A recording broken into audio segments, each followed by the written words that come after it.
Good afternoon.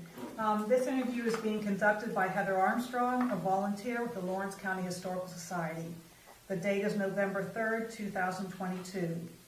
The interview is being conducted at Williams Cleveland Company, located at 2815 Wilmington Road, Newcastle, PA 16105. The purpose of this interview is to learn about the Levy family and the Williams Cleveland Company business. Marvin Levy and his son Glenn Levy are being interviewed. Also present are Nick Reel and Josh Horner for the purpose of recording the interview. Do I have permission to record this? Yes. For the Historical Society, okay. I gave you, I can leave a copy with you, the form that was filled out that explained what we might do with this, including eventually put a copy of it once you've looked at it on YouTube. It may be used from some Lawrence County Historical Society displays. If we did one on Newcastle business, there's just something appropriate. And we will give you a copy of what we have as we have it. Okay. Okay? All right. And any questions before we start? No? Okay. If you're willing, would you both tell me your full name and your age or date of birth? Marvin Levy, 10/18/31. Okay. Glenn Levy, 6/29/56. Okay, thank you. What I'd like to do is start with some background information about the family. If you know, when did your family first come to Newcastle and why did they come to Newcastle? My father came to Newcastle, I'm trying to figure out the date, I think around 1920. His brother was in the insurance business and he tired of it, and my father came. He worked for his brother-in-law on South Jefferson Street, which he had a tire business, which was my mother's brother, and he had a tire business. And when my father's brother left, Dad came into the Williams Cleveland Company in 1925. The company was established in 1895 by Joseph Williams and Chester Cleveland. And then in 25, Chester Cleveland left the business, as far as I can remember. And that's the year the company was incorporated in this Commonwealth. Okay. And I think that your grandfather was involved with getting it incorporated, is that right?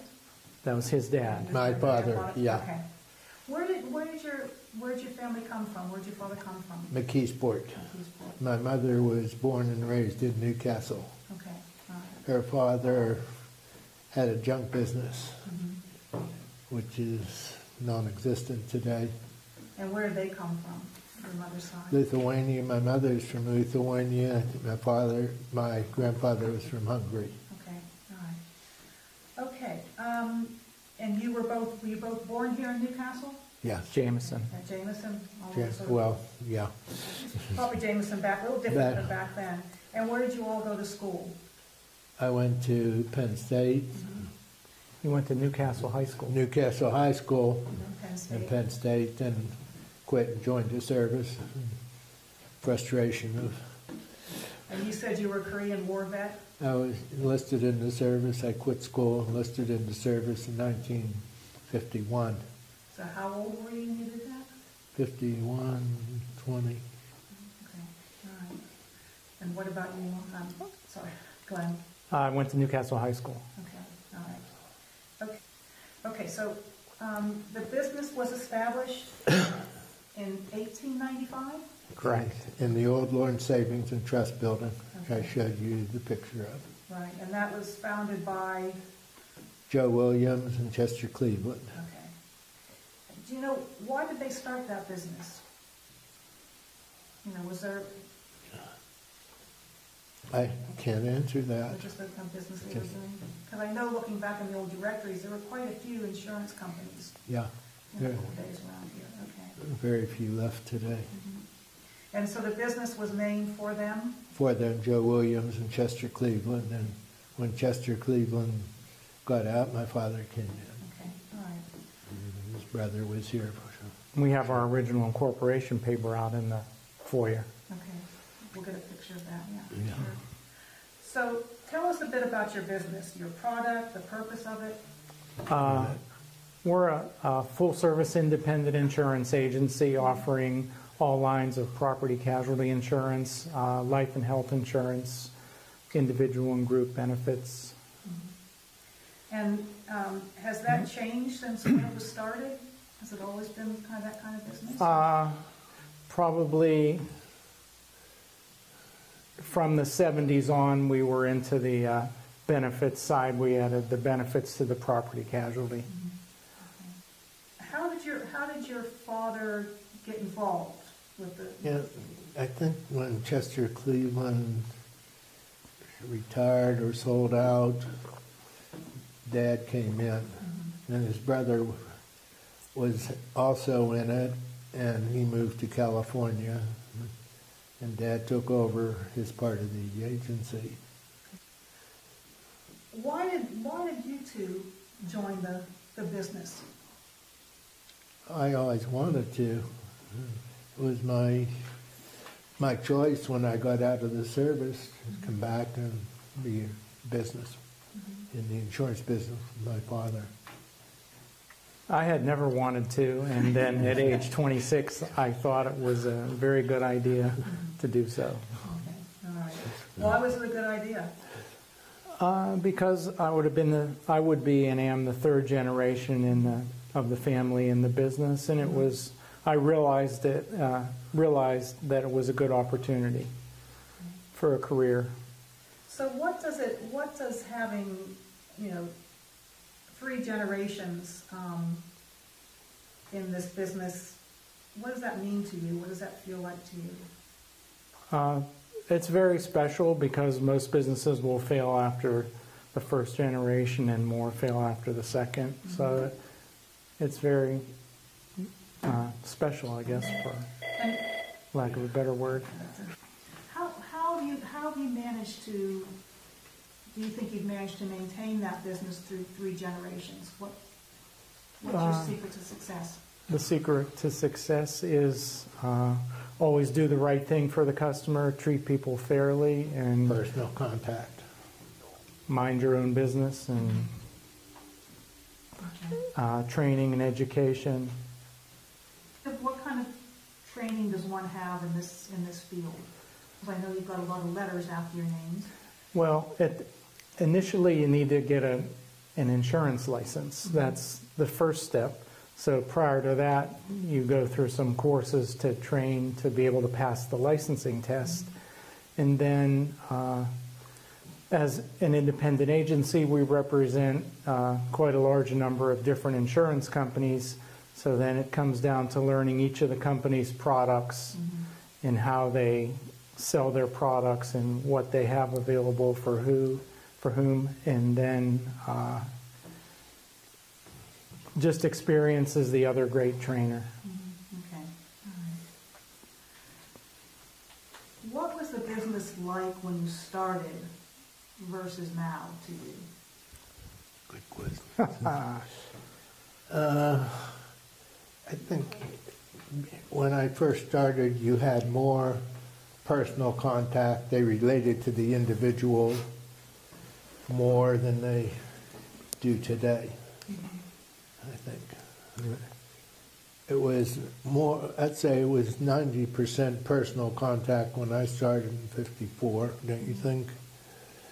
Well, I wasn't here, but... No, you weren't here, but... Well, I think what you're trying to say is now we have phone contact, email contact, text contact, fax contact, social media contact, website contact, which obviously didn't exist, 30 years ago, 30 plus years ago. But are your customers still kind of the same type of people? Yeah, we mainly, we're probably 95+% in Lawrence County focused business, even though, we have licenses in several different states. If a business has an office in another state, we'd have to get licensed there. But we basically tried to stay in the Newcastle, Lawrence County area, wouldn't you say? Yeah, and we've historically been about 50-50 personal lines, meaning auto and home, and commercial. Okay. So that's kind of been the same. Who were some of your big businesses way back then that, may or may not be around anymore? A lot of the local banks are gone. There's no more local banks. As a good example. Because we used to have a lot more going on here. Right, Sure. well, I remember we used to insure the Leslie Hotel, which was owned by Raffle Brothers, and they were the ones who founded Arby's.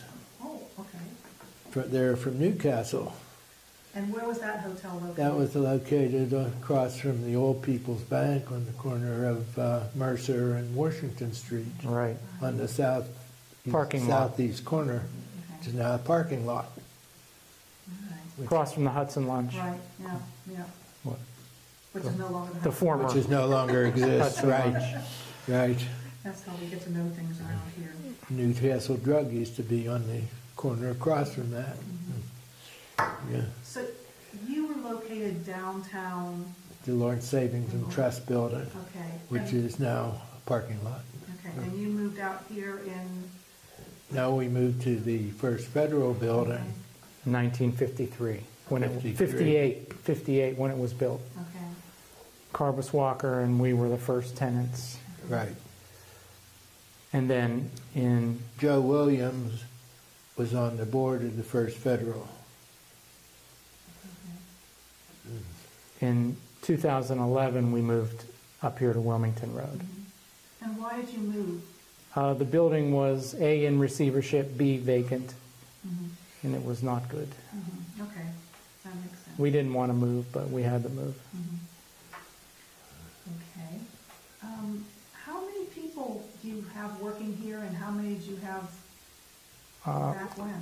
Well, right now we have just 3 people, and we've had up to 9 over the years. Okay. It goes up and down. Was that about the same thing when you started, or was it a lot larger then? Maybe, yes, about maybe 5 or 6. Well, the picture out there when the office opened has, I think, 7 or 8 people. Because you would have needed more clerical staff back then. Right. Like that. You needed more clerical staff without the computer age. With our experienced staff that we have now, we can get everything done. What would you say, who would you say were 2 or 3 people that were most instrumental in helping you build this company?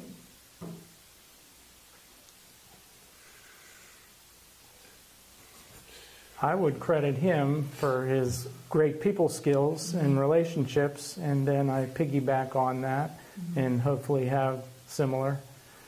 And we have a lot of referral business. I mean, of course we advertise, but we're blessed that we've never had the cold call.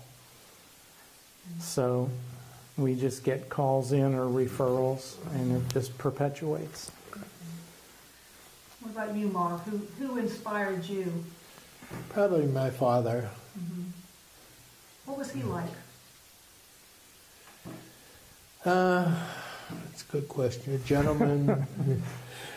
He enjoyed life to the fullest, along with my mother. And they were hardworking. And as I say, he enjoyed life. And he had a lot of friends and contacts. One friend referred another friend to The networking. networking. For Right. sure. Would you say that? Absolutely. Who would you say was the most gifted or talented person you've worked with in the industry? My son. Thank you. Okay. What do you think was the best year of your business with the company, and why? I remember 1988 as being our most profitable year. Why? I don't know. I can't recall specifically, but it was just a good year for business and growth. In the area, Newcastle was still. I think when Glenn decided to come back, that was my happiest point in the business. Looking over the years, and you've got quite a few in the business, what accomplishments are you most proud of? Very loyal employees and staff, very low turnover, Respect from the community. treating employees fairly. And actually, we have 30, 40, 50-year customers, both businesses and personal. Right. One generation to the other. So not only you're multi-generational on your side, Right. Right. Clients also. multi-generational. Right. How have like historic events such as 9/11 or the Great, going up far back, the Great Depression or war years, all this was before you, natural disasters, how has that impacted your business over the years? Has that impacted the insurance business? Well, I can answer that by saying that insurance is mainly a non-seasonal business, so we don't have the spikes seasonally or necessarily economically. All we see change-wise is prices go up or down, but the level of business, pretty much is stable and thankfully always increasing. How did COVID affect your business? Well, I worked in here alone for 2 months when we got the March 16th Governor Wolf mandate. And then when the state went yellow on May 17th, we all came back in, and we have a perfect COVID office with separate offices for everybody and a lot of space. What was not good was a lot of people stopped coming in. We would historically get a lot of people coming in the front door and visiting or stopping. Right. So that's building back up to where it was. But it was weird for a few years with just quiet. I mean, we would do our business via phone or email or meet somebody real quick in the parking lot or the lobby because everybody was scared of everything. So that's how. Did it increase or decrease your business overall? Actually, in retrospect, it didn't really change it one way or another so much. I mean, we did have a lot of commercial businesses that were struggling, of course. So in that regard, it did affect those businesses, and with lower sales or many businesses closed. A lot of the nonprofits struggled with funding. So Glenn, you're running the business now? Yeah. Since 2002. Okay. All right. But you still come in and keep them? I come in every day to get out of the house. I sit in the garage and do nothing. Okay. All right. What stories do you have about your business you might want to share? Made a lot of friends over the years from outside of Newcastle area.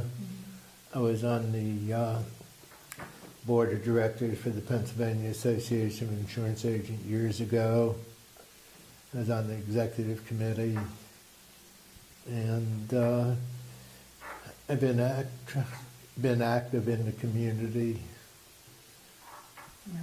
Basically, you've got your display of all the trinkets you picked the up. trinkets I picked up, and yes. Okay. Yeah, and some of the pictures and. So who was your most memorable customer? You want the one who insured someone's legs? Wasn't there a local? Yeah. Yeah. Was that you? Ironically, you mentioned that. My uncle left here. He became an insurance agent in California, and I'll never forget him telling the story that he insured Betty Grable's legs. Yeah, I have the article on my desk. It was in the Business Journal recently when they asked that question. All right. No one locally you insured like that? No legs. No legs. No local legs. No. Not that valuable. Okay. Where do you see your business going in the coming years? Well, effective January 1st of this year, we merged with another insurance group. So that does provide perpetuation into the indefinite future. And that's with a local insurance group. Right. Regional. Yeah. So we have 5 or 6 offices now. You have 5 or 6 offices? Right. And where are those located? Zillion, Opal, Grove Grove City. City, Sandy Lake, Slippery Rock, and Conneaut. that's it, Newcastle. Yeah. So who, So those are, this is the Williams Cleveland office of the group, okay. and that will maintain that. Mhm. It will be that. And then the other 5 go by their names? Yeah, they do for the most part. Yeah. Yes. All right. What types of community activities does your business support? All. We have a large book of business of nonprofit businesses that I've enjoyed working with, for the last several decades, and we try to donate as much as we can on a regular basis to them. And being on the boards, I try not to have it a conflict. I'm on several boards, as you know, and if they want insurance, I don't solicit it. If they come to me, fine. If not, it's fine also. I mean, the purpose being on the board is for the organization. Okay. If you were the person conducting this interview, what would you ask yourselves? What's the secret of being in business over 100 years? Can you answer that? No. It's hard work. It's not magic. It's hard work. Nothing's given to you. And You have to be visible in the community. You have to be a part of the community and participate in the organizations and in the community as a whole. You just can't sit back and say, I'm here, you want insurance, call me. Is there anything else that you can think of that would help us understand, or that you're proud of, that you want us to know, and you want Lawrence County to know in the future about your business, or about your family, or? We're probably one of the few independent agencies left in the city. Locally owned. Yeah, just treating the customer fairly. We like to educate. We don't want anybody buying any products Right there. that they don't understand what they're buying. So that kind of thinking. We never sell based on commission. I have no idea what the commission is in general. I learned that on day one. You sell the best product for the person, for what their We treat needs are. every individual as a customer, not that we're making a commission or a dollar off of them. It's a personal thing. That's what I have, so thank you. And hopefully you've captured a bit of your business, and you'll go down in history a little bit. No, thank you. All right, thank you.